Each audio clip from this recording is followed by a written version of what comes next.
Hello and welcome to the Business of Betting podcast. Today I'm joined by Richey. Brett, thank you very much for coming on the podcast. Before we get into this episode, make sure you follow us on Twitter, @bettingpod, and check out the website, businessofbetting.com. Guest suggestions are much appreciated. This podcast is proudly sponsored by Betfair Proprietary Limited. Betfair operates a betting exchange and is licensed in the Northern Territory of Australia. Residents of Australia can join Betfair by visiting betfair.com.au and support this podcast by using promo code BOBPOD. Please gamble responsibly.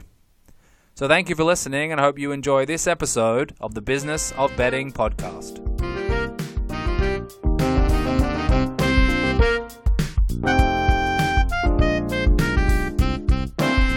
Today I'm joined by Richey. Brett, thank you very much for coming on the podcast. Thank you very much for having me. Brett, you're a poker player turned founder of a new company, which we'll get to. Before we start with that, do you want to just tell us about how you got involved in poker in the beginning? And a lot of the guests so far have been sports betting and horse racing or bookmaking.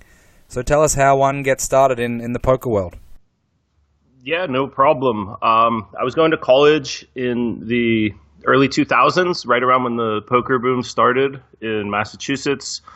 And I just started playing poker then, and I really got into it. And when I graduated college, I could tell I wasn't a great player, but I knew how fast I was progressing. And I knew I wanted to sort of give it a run as a professional. And so I moved to Boston and then just started playing as a pro. And then I played as a pro for 10 years or so, kind of worked my way all up through the ranks. And I really enjoyed it when online was around. And then in 2011, the government shut down online poker. So from 2011 to 2014, I was still a pro. I was living in New York City at the time, playing kind of underground games like Rounders, if you've seen that movie, and traveling to Atlantic City on the weekends and stuff. But I kind of hated that lifestyle, the sort of 7 p.m. to 3 a.m. hours. And my girlfriend at the time was working a 9 to 5. And I was just looking for something else to do. So at the end of 2014, I interviewed with FanDuel and DraftKings because I saw daily fantasy sports. I like to play it as a player myself, and it was on this really fast upward trajectory. So I saw a lot of parallels between that and poker. The difference is I wanted to try out the industry side as opposed to the poker side this time around. So I went to interview there, and I wasn't thrilled about being, employee 100 something somewhere. I'd been my own boss for 10 years, but I just wanted to get some experience in any sort of real world type job because I'd just been essentially a gambler my entire post-college career. And during that process of interviewing, I was still playing poker and I was still playing daily fantasy. And as I said, my girlfriend worked a 9 to 5. I started work around 7 p.m., which is when the daily fantasy contest started also. And so I had about a 2-hour window to sort of hang out with my girlfriend during the week. And that was also the crunch time for DFS. And so I looked around the sort of helper tool market, and they were all sort of web-based tools for the more serious users. There wasn't anything for the casual mobile user, which is essentially what I was. And so I quit interviewing with those companies and moved to Las Vegas to start a mobile app called BlitzPredict, which was basically a lineup builder, news alerts for FanDuel and DraftKings users. And I initially outsourced. I raised money and outsourced the development to an app development shop, which turned out to be a mistake. I really just didn't know any better, but we ended up with 2015. We got a very basic, pretty poor quality product. It was hard to even try and get traction. And then luckily, then the whole market crashed. The government came into daily fantasy toward the end of 2015, and that really just took the entire ceiling away from the industry. And something that went from so hot to just ice cold overnight. It was interesting being a part of that.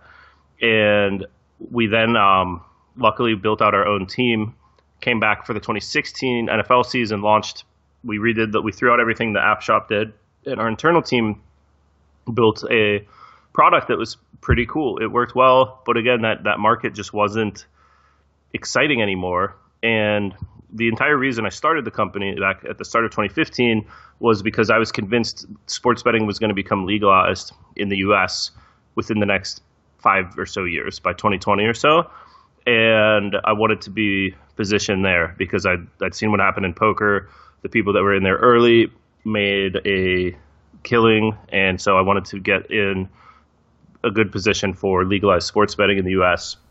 So we, at the start of 2016 NFL, we launched our app. We get some decent metrics. We didn't really have a marketing budget, so we were kind of just floating along.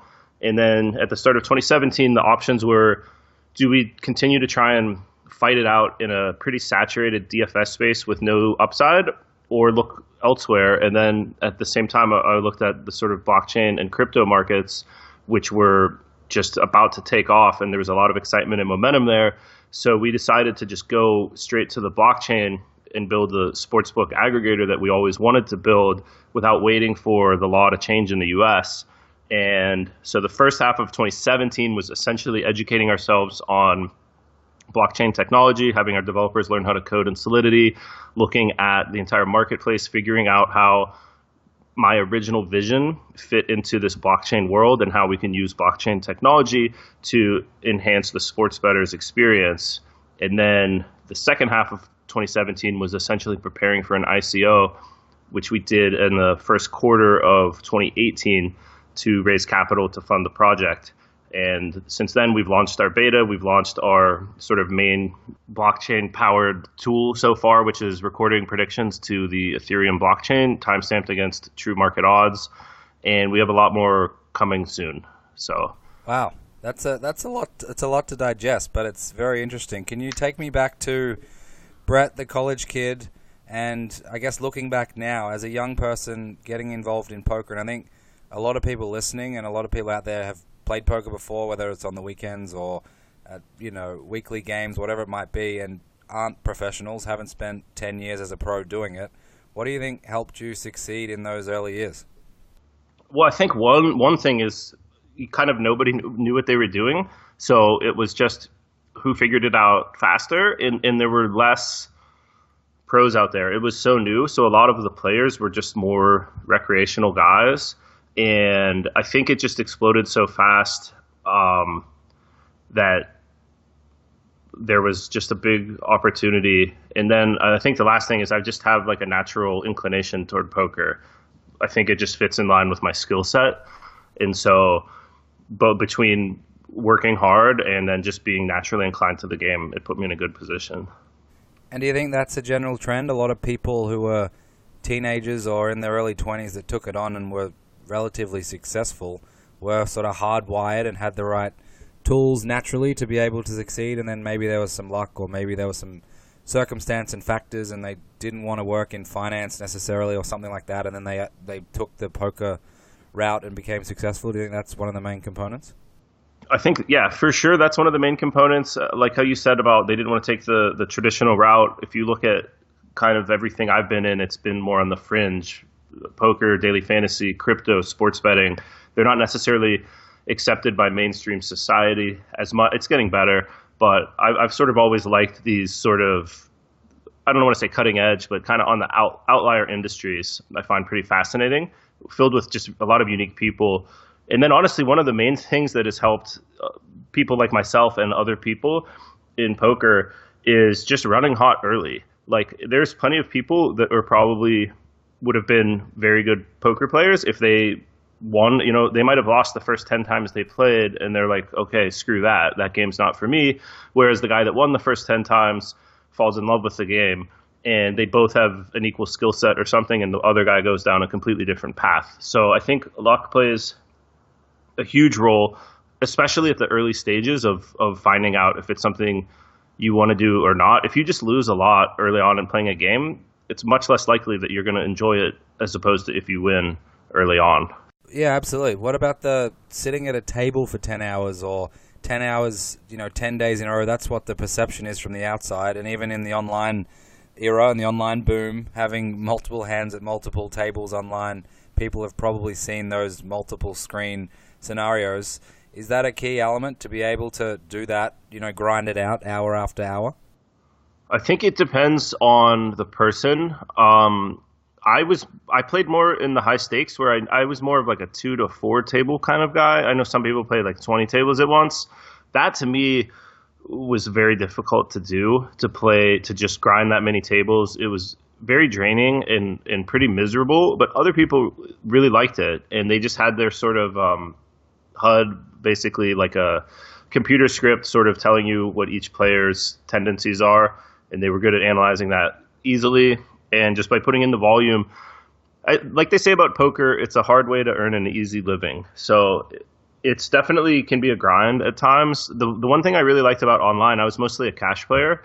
So like a tournament player is chained essentially to their computer during the tournament hours every day, or certainly every Sunday. Whereas for me as a cash player, I could play when I wanted. So I love the freedom of online. Obviously, sometimes games are really good, and you sort of just force yourself to play when the game is better than it usually is, because you're just making more per hour. So you kind of look as like in the future, you're going to be much more grateful for putting those hours in. But I really like the freedom that online cash had. Live, you don't really have the same freedom because you have to drive to the casino. Once you're there, you should really put the hours in. So I liked online. You could play an hour, go for a run, something like that. And obviously the games were pretty good up until 2011 when the government kind of stepped in. Yeah, so looking back with all your experience, do you have any advice for younger poker players now looking to get into it? And it sounds like it's a very different industry, very different talent pool that are getting involved in poker now. So it might be a completely different proponent to be starting out your career in 2019 or 2020 versus 2001. Yeah, I would never do it now to go and try and be a pro. I think that the games just got a lot more difficult as it spread throughout the world. There's a lot of talented players. Russia is a great example. When poker first came to Russia, I remember in, I don't know, probably the mid-2000s at some point, I loved finding Russians and playing with them because it was essentially just the rich guys that came in at first. And then Russia is obviously a country where their citizens tend to be quite good at mind games. If you look at chess or something, there's a lot of top Russian players. And eventually poker went along the same path. And that happened in most countries. Any new country where poker got introduced and they came online, they were like quite weak players at first. And then over time, they got a lot better. There's so many tools out there for poker players. I think that you could definitely make a fine living playing poker, but back in the day, the ceiling was much higher as a player than there is now. And so I think, to me, and it's what people said to me back then, and I ignored the advice, but you can have a job and then still play poker. And you don't need to just go all in on being a poker pro, and then you're still building up skills. Because I know a lot of people that were in poker for 10 years like myself, and then now you're in your 30s and it's like, oh, okay, I'm kind of over poker, what to do? And then you have not necessarily a lot of skills outside poker. So I think it's good to diversify. I would not go all in on being just a poker player in this day and age. So throughout this time, were you involved actively on the sports betting side at all? You mentioned earlier you transitioned towards daily fantasy, and you were thinking about sports betting in the sort of early and mid 2000s. Were you at all betting on the side for fun or anything like that while you're in Vegas? Yeah, so I actually I moved to Vegas in 2015, so I never lived in Vegas until I quit poker. I was living in New York City, and I bet online a fair amount up until 2008. I mean, I remember I bet on sports back in college, and I remember one lesson that I remember is Mississippi State and LSU were playing. I forget who. It was a college basketball game. One team was ranked number 23 in the country. The other team had like one conference win, but they were home and it was senior night and the line was like pick 'em. And I bet all my money on whoever was number 23 because I was like, how can this team only has one win? This team's number 23. And it was a good lesson because they lost. And then I was like, oh, maybe there was a reason that line was pick 'em if it seemed so obvious that this one team would win. And so I always bet. I would say I was more of a recreational player. on the sports betting side. Definitely poker was always more of my skill set. I was more of a line shopper, kind of arbitrage, looking at the different markets like Betfair to see where the volume is, or Matchbook, and trying to gain an edge that way. And then again, just even looking at trying to pick off line movements by watching the European markets. In soccer was one thing I did a lot, Champions League and leagues like that, where the line would move. And this was back, you couldn't do this anymore because people have figured this out and the books just automate this sort of thing. But 6 a.m. on the US, the line in Champions League is going crazy over in Europe, and the US hasn't changed their odds yet. So that was an edge, but it wasn't like the edge in poker, and I wasn't betting, I wasn't like getting a ton down. You could get 500 or 1,000 down, maybe a couple thousand. But I have some friends that have just done extremely well betting sports, and they have all these sorts of outs to get bets down, but I never really went that route. I was more of a hobbyist, I would say, but I tried to take, I wasn't just betting for no reason. There was always some logic behind the bets I would make. Yeah. No, and when you say all your money on LSU, Mississippi State, all your money you had in your pocket that day, or all your money? It was like I was in college. I had no expenses, right? It was like a few $100, maybe $500. It might have been I won on the site. I was living in the dorms. I had the meal plan, so you're willing to ride it all on the line for a bit of fun. It sounds like, which is much like many of the listeners, I'm sure. So sports betting, did you seriously consider it, or you thought it was, poker was the main aim at that time, and sports betting was just a side bit of fun, and it may not be easy enough in the US to be able to do it long term? Yeah, I think that it would have been hard to transition to get as good as I was at sports betting as I was at poker. I think that it's something I thought about actually after Black Friday in 2011 and I actually started betting more then and taking it more seriously. Up until that point, I would just win money playing poker and then just bet sort of vig free with friends a lot of the time. So I felt, in my opinion, I'm not losing necessarily, but to take it more seriously in that 2011 to 2014 range. But I never really, the one time I looked at taking it seriously was I think 2012 or maybe 2013. I looked into sort of tennis analytics and modeling tennis because I really find tennis pretty fascinating. And then I was just reading some stuff about how the analytics in tennis were way behind a lot of other sports, but they were catching up. Now they had these new sort of measurements that they were taking on the court of different shot speeds and selections and all sorts of data points that weren't available before. And so I briefly experimented with some of the tennis analytics, but I ended up just not going and spending enough time on it to get to anywhere where I would be comfortable making money. And the other problem is it was hard to bet in the US. The odds in the US, or even like the offshore sites for tennis, were horrible. You really needed to be on Pinnacle or Betfair to get the best price on tennis matches. So it made it also less attractive unless I was going to really try and find my way on those sites. Yeah, no, that makes sense.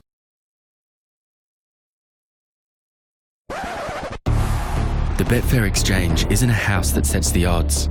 It's betting at its purest. One punter's opinion against another's. Play the game within the game at betfair.com.au. Switching over now towards Blitz Pick and Blitz Predict, as it is now. It sounds like it developed over a number of years, and you mentioned some of the daily fantasy companies you were interested in working for. Take us through sort of the mission statement as it's evolved and where it sits now with Blitz Predict.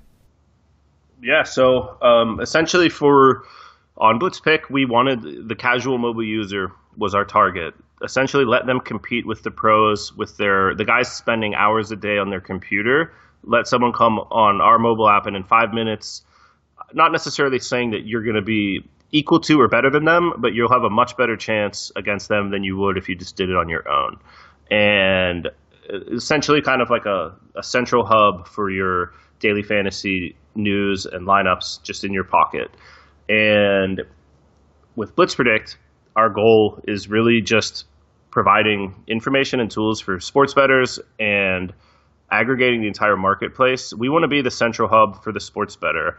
Our real goal is right now, or at least within a few months as we roll out some more features, we want to be the first place that a sports bettor goes on every day. He wants to take a look at whatever news he wants to see. He wants to find out what the experts think. He wants to find out what our model thinks. He wants to find out where to go bet, where the best odds are. And then eventually we want to be the only place that the sports bettor goes. Not that we're taking bets ourselves, but we want to be able to incorporate essentially OAuth tokens where you can just bet with other sites just within our platform without ever leaving our ecosystem. So when you looked into the blockchain technology and some of the other crypto spaces, what elements did you identify as being critical for the rollout of the centralized hub you're talking about? So the one feature that we launched with, which I think is really important, is recording predictions to the blockchain timestamped against true market odds. I'm sure a ton of the listeners out there have been on Twitter or they've seen these tout sites with people promising they win 70 or 80%, or they're putting out 10-unit plays, or they're claiming all these things that are not necessarily verifiable. And somebody can even take, here's a CSV of my games that I've bet, and they can just delete 10 losers. Or they can say, we had Chicago +4, and then the line really only hit +2. And there's no way to verify this. So with our platform, we aggregate the whole marketplace odds, Pinnacle, BetCris, a ton of other books. And you can make your predictions against whatever the best odds in the market are, but you can't make your prediction against odds that don't exist. And if the line is +4 and it drops to 3, you then can't claim that you had it at +4. It has to be timestamped. And the way this works is once the predictions get sent to the blockchain, the Ethereum blockchain, it's immutable. You can never go and change your record. So it's a verifiable way to determine who is actually winning and who's actually losing, and which model works and which model doesn't over a large enough sample. So essentially we're using the blockchain to bring transparency to sports betting, certainly to the tout industry side of things. And then the other main feature of blockchain technology that we're incorporating is smart contract betting. So if say the Steelers are -7 points, and you can set up a smart contract. This isn't ready yet, but it will be later this year. Steelers are -7 points. You can say, okay, if the line hits -6 anywhere in the marketplace, bet 2 Ethereum for me, or bet 10,000 XBP, or bet $100, and then we'll convert it into an Ethereum-based token. And you can be sleeping, the line hits 6 somewhere at a book that accepts these smart contract wagers, and your contract will just execute. So we're using smart contracts to essentially just give more power to bettors. And then you can also set up a smart contract system to sort of tag along any expert that you like. So if there's some guy that's a proven winner or a model that you want to follow, you could also just say, okay, bet $100 anytime this guy recommends a play. So there's a lot of functions of blockchain technology that are really helpful. There are drawbacks too. There's some scaling issues right now on Ethereum and pretty much any other blockchain. So we don't just put everything on the blockchain. A lot of our stuff, like the aggregator, when we're looking at all the market odds, that's not on the blockchain because it just wouldn't make sense. You need to be instant when you're looking at, it's almost like the stock market, right? And sports betting, you can't wait 6 minutes to find out that the odds changed. So we basically use the blockchain for what's necessary and important, but we don't just force it where it doesn't make sense. Yeah, no, that's interesting. So the smart contract betting, how many books do you think will be integrated on that? Will it be a significant volume that you can get down, or will it be for the $50, $100 casual fan that may not have time, may have a job, maybe like, you know what, I'll take the Falcons -2.5, -110, but I'm not going to bother if they're, -3, -3.5, and they're at work all day and they just want to put it in? So that's a great question. We've gotten a positive response from the blockchain-based sports books and prediction markets that we've talked to about this. I think that there'll be plenty of volume there. I mean, certainly more than $50 or $100. Maybe if we have a mass scale of people looking for the same bet, that could change. But this actually brings a benefit to the sports book also, because these smart contracts are open source. So the sportsbook can actually see if their line is at 7, oh, wow, there's 50,000 sitting at 6.5. So they then can make their own judgment on where their books are, and maybe they want to take 10K of it or 20K, or they want it all, and then they realize that they can move their line. So this is something that's going to benefit the sports books also, because it's not like it sneaks up on them. They don't move their line and then suddenly they take wagers they don't want. They'll be able to see essentially where the market is demanding if the line moves. And so some of the more traditional books, that's a trickier area. Really, we have to wait and see how the US rolls out. Everybody right now, including us, is concerned about just being a good actor and not jeopardizing legal status in the US and the ability to participate in the US market. So it's something that for someone like William Hill in New Jersey to accept smart contract wagering, that's not something that we're going to know soon. Yeah, no, absolutely. And I think those who have sort of tracked and followed Betfair, you can see sort of the volume on each side and the back and lay. And I think it's good to have more market intelligence. If those smart contracts are on a dashboard or on some sort of format which bookmakers can use, they can see potential volume that's coming and use it positively for them. And also, I'm sure the people that are betting can say, look, everyone wants -6.5 here. Maybe I'll get, maybe I'll get better odds myself if I just wait a little bit if I'm going the other way on the line. So it's pretty interesting. Yeah, and we love transparency. So that's something where we're not going to try and hide that data. We're happy to show essentially what our community, what our users are interested in, because it benefits everybody. More volume, more liquidity in the space is just a positive all around. And do you see it being only pre-match in the beginning, or have you thought about the live betting experience as well in terms of this? Not in terms of that's a good question in terms of the smart contracts. That the problem is that right now, with the current scalability of Ethereum, it wouldn't make sense, because you might have to wait minutes for your smart contract to resolve. And if it's live betting, then things can change and suddenly you're getting odds that you wouldn't want at that time. So for that, we're focused on pre-match, but we have a lot planned for live betting in general, both with the aggregator and on the esports side of things, which really excites us. We're having, we'll be in both in live and traditional sports also, we'll be streaming. We'll have essentially different experts watching a game along with our users and giving out advice, and even crowdsourcing some advice too is something a lot of people have interest in. Like if we have, say, 20 different experts make a prediction on a game, a user just might want the consensus of that. They don't necessarily care about a specific expert. So we're going to do some cool things around both sort of crowdsourcing and incentivizing collaboration, and then also live betting, because live betting is becoming just so popular. It's just in terms of implementing blockchain technology to live betting, there's some scaling issues right now. So we'd be more focused on pre-match for the blockchain side of things, and then looking at like live betting, you can still record your prediction. That's fine. You can say, I think you can make live bets as predictions, but in terms of like smart contract betting, that's going to be a bit away. But it was that's something we'd love to do also. Yeah, so it sounds like it's all at the paper level at the moment. The time stamping of the odds and the potential bet is at the paper level, and at some point it'll go live in terms of an actual sports book integrated. Yeah, we want to have look, right now we're going to have sort of, I guess you could call it like the European model of click through to these sites to bet fairly soon. But the goal eventually is to just have them kind of living within our platform also, and just have this one sort of place that it's the only place you need to go.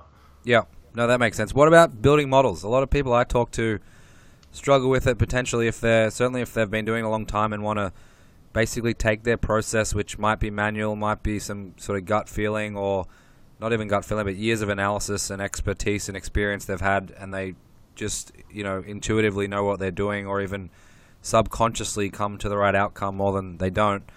Those people, will they be able to come on your platform potentially one day and put in their key variables, and a site like yours might be able to help with building a model? Yeah, that's something we want to do, and even put people together that might have two different strengths and they can work together. So we have our director of analytics worked 9 years for a syndicate here in Las Vegas. He built models, and we're exploring some sort of AI deep learning neural net models as well in terms of having our own models on our site. We're going to have very soon a way for people with their own models on GitHub or whatever, essentially a very easy API where people can just point their model to post their predictions without having to manually post, because we really want to attract the data scientist, academic professor, sports analytics crowd, not necessarily only like a Twitter tout group. Everyone should be involved in this platform. And then once we're a little farther along, that is something we plan to do, is sort of that, as you say, help people build their own model, right? You can tweak, you can put your own variables in or tweak, or we can have recommended variables. These are the 10 most important or 20 most important for this sport. And you can sort of weigh them accordingly and see how they work. So yeah, that's pretty, we want to help people get better is one of our main focuses. Come on our platform and learn how to become a better sports bettor. And that is a really good way to do it. Yeah, no, and building your own models and then having smart contract betting into the future is pretty interesting, especially for those that might be time poor and want to be able to automate a lot of things and not have to manually go through the process of being a sports bettor as it is largely these days. Yeah, definitely. So how are you planning on growing and scaling? Are you just going to have more and more users and more integration with potentially bookmakers down the line, more and more features, and then that'll take care of itself? Or do you have sort of a plan in terms of scaling as you grow? Yeah, we have a plan. Right now, we're still in the early stages, so we're not aggressively marketing. We're focused more on the building side and then finding the people that are really interested in the journey. That's one of the fun things about an ICO is people get to participate really from the early stages of a project and see the growth throughout the entire journey. It's very organic, and we post weekly updates, we do videos, and people can really see how the project progresses. But in terms of the mass market type user, we're not quite ready as a platform to be where we're going to relentlessly market and try and bring everybody on. One, we need to see how the US market opens up. And two, we just have a few more months, I would say, of really putting in the core features and streamlining everything to the point where we're going to be able to keep that mass market user on our platform. So, but in regards to that, we believe more in organic marketing. I think both sports bettors, esports fans, crypto users are all very particular. They do not really like to be targeted by a paid ad of some sort. I don't think that really works. I think they're going to, especially when you're offering advice or helping them to become better, I think they find that to be disingenuous. So you need to find more authentic channels to reach users. And so that's really where our focus is, sort of organic marketing and bringing people on that get excited about what we're trying to build. Yeah, and I think certainly in the US we learnt pretty quickly paid advertising in daily fantasy didn't go so well, let's put it that way. And I think as you see sports betting roll out in the US, the European style of marketing with enormous marketing budgets, customer acquisition being one of the sole focus of their businesses, that's going to be an interesting rollout. So given, it sounds like you're taking a little bit of a different tact, it might be a good idea rather than taking on some of those behemoths who are going to be, going down that path straight away. Yeah, that's a great point you made, and it's something we've discussed. So someone like Betfair, Paddy Power, those guys aren't competitors to us. We want to drive traffic to them. Part of our business model is interacting with them. But when it comes to targeting a user, we would be in competition with them if we tried to play their game. And they're a billion-dollar company, so they're going to have a much larger marketing budget. It just wouldn't make sense for us to try and, I know how expensive the cost per acquisition of a sports bettor is, and we can't just try and compete with those guys on a pure cash basis. We have to be more creative. So I don't know if this is a dumb question, but do you know why the tout presence in the US is so big and strong? And I've lived in Australia, the US, Caribbean, Europe, and there's just nothing like the US tout presence, and I don't understand it really, and it just baffles me every day how big and strong and powerful it is. And what is your take on all of that, given you're in the industry now and you probably are experiencing it just like I have? That's a really good question, and I think one, obviously, the just dynamics of an American versus a Brit versus an Australian are somewhat different. It's different cultures to some extent, but I think that probably the main reason would be the difference in legality. With it being legal everywhere in Britain, I don't know. I think there must be something about it being underground that leads to the tout presence, where people in America really like to follow advice of these guys. And maybe, I don't know. I mean, I honestly don't have a great answer, because if it's legal everywhere, then people might want advice also. So honestly, I don't know. Americans they feel like some guys just know what they're talking about. And there's some guys that are very good at marketing themselves. I will say that. Even if they're not necessarily winning, they've really marketed themselves as someone that knows what they're talking about. Yeah, it's bizarre. It really is bizarre. Anyway, so in terms of this sort of area, you mentioned the time-stamped sort of recorded bets that can only be placed with odds that actually exist. I guess that could potentially eliminate the tout business if it's done in the right way. What's sort of the expectation moving forward from that type of product offering in the US? So the reason we started with that is that product is legal in the US, right? Selling information. And again, we have our own models that we post on our platform also. And there's a significant education challenge to let people know that the guy that's like, I'm 8-2 in my last 10 games, that's meaningless, and that he's a lifetime 48% and he's losing massively. So there's certainly an educational challenge, but ultimately, if you're a winner, you're going to want to be on our platform because you can prove that you're a winner, as opposed to being on any of these other sites, which are just kind of rife with fraud. And so eventually, I think that the quality people are going to be on our platform, because and the quality models would want to be able to prove that they are actually winning over time, and then users are going to demand that. As users learn more, as I said, there's an educational challenge, but as people realize and figure it out that a lot of these other people are just straight up lying to them, that we're not, and you can verify exactly what everyone's record is, I think that people will want that.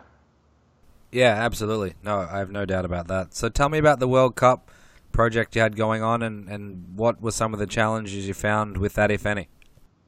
So that would actually be a great question for Robert, our director of analytics, because he built a World Cup model for the first time. He'd never modeled soccer before, and it's approximately break even right now. I believe it's up or down like 0.7 units, but he predicted every game on the 1x2 market, the win, lose, or draw. And the challenge was, he's better to speak on this, but I'll say a couple of the challenges he faced. One is he wasn't factoring in the draw enough at first, in terms of he always felt the draw was like significantly less likely than the markets did, which means that it wasn't being factored in quite enough. And then the other challenge is, and this is actually the main challenge, is that the World Cup, these teams don't play together very often. The World Cup only happens every 4 years, and there's not that many games. So it's really hard to model a sport with so little data. Most of these players play way more on their European club teams or wherever they play. And so it's a big challenge to model essentially a fairly high variance sport that happens occasionally with players that don't usually play together. That's hard to do. However, there is so much excitement around betting the World Cup. The volume is massive that even, say, like a top syndicate or something, they're still going to be in the World Cup because they may not be extremely accurate. They just need to be more accurate than the other people. So really, I think that's the main challenge in the World Cup. It's just there's not enough data to really reliably model it well, as opposed to baseball, where his model has done quite well in baseball because there's so much data, there's so many games. Eventually, over the season, a good model is going to win in baseball, whereas World Cup, I feel, could easily lose. Yeah, and you're right. There's not that many games, so it would be hard to even know if that model was, sample size or small sample size, or there was some luck involved in, a few results either way might swing. But one question I'm curious about, given I'm sure you've done a deep dive into the US market, potential rollout, potential states, all that type of stuff, not necessarily from an operator's perspective, but what are you seeing in terms of any gaps, or would you have any advice for those looking to come to the US, either to work in this industry or, come over and start a business, whatever it might be? What are some of the things that you've sort of noticed from the outset, or as you've sort of evolved your business here in the US? Well, I'll say this. If anybody out there has any experience on the bookmaker side, there's going to be huge demand as they open up all these sort of brick and mortar sports books throughout the US for anybody with any sort of operating experience. Right now, in the US, most of these people are just concentrated in Las Vegas. And if you look at how casinos expanded throughout the US, they're going to be opening hundreds of sports books, if not more, throughout the US. And they're going to need people to work in there. So that's one that I feel is like a very safe sort of like a can't lose. If you have any experience there, you're going to be able to get a pretty good job if that's something you're interested in.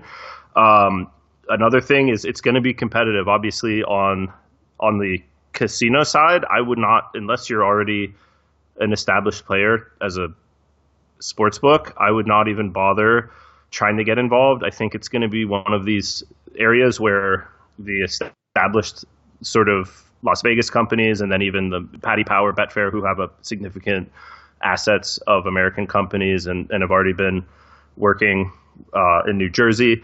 The biggest European behemoths are coming in, but someone like a sort of a gray market Caribbean operator, they're not going to be allowed in the U.S.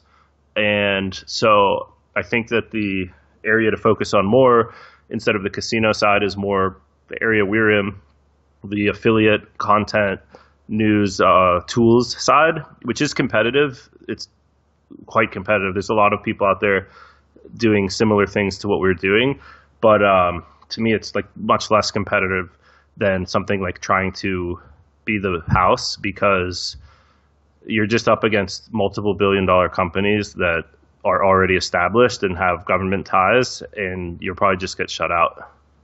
Yeah, no, that makes a lot of sense. So before I let you go, what's the best way to test the platform or get involved, or spend half an hour or so just getting used to what some of the features might be? What's the best way for people to sign up, or is it just as easy as going on the site? Yeah, just go to the site, BlitzPredict.io, and you can follow us on Twitter. And the best way to communicate with us is either email. You can just email feedback@blitzpredict.io, or join our Telegram. On Telegram is where a lot of the community chat happens during matches, people asking any features. And then if you have any questions, you can just message me on Telegram or on Twitter. I'm at Brett Richey, BRETTRICHEY, and happy to answer any questions. Awesome, Brett. Thank you very much for your time. It was fun to chat. There's a lot going on in the US, so I know people are very interested, and we'll follow along BlitzPredict throughout the journey, and I wish you all the very best. All right, perfect. Thanks for having me on.